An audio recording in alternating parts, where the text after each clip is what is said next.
13 rumah. Kondisi yang terparah seperti apa? Kondisi yang terparah rumah Pak D ya, rumah Pak D sama rumah Pak Nasir ini itu sampai sekarang belum. Bapak tinggal di luar kompleks. Pernah ada kejadian sebelumnya kayak gini? Belum. Ini ada yang belum. Ada yang belum. Kurang lebih 312.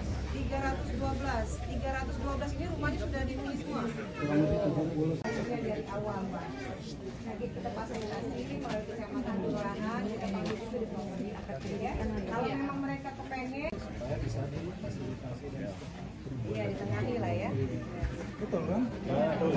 Ya itu berbuat sesuatu sehingga mencelakai yang lain. Memang musibah, bencana, dimanapun bisa terjadi. Nah kita datang di sini dalam rangka ya, simpati dan juga melihat kondisi. Tapi alhamdulillah kondisi kawan-kawan di sini warga sini sehat. Yang penting seperti itu. Tapi tuntutan yang menjadi persoalan itu bukan masalah yang kemarin, tapi lebih kaitannya dengan infrastruktur yang ada. Kayak gitu Pak. Iya sih, saya takutnya kan masyarakat tahu-tahu sudah Instagram, aduh itu kan. Di Instagram kan juga gak ada masalah, karena ini kan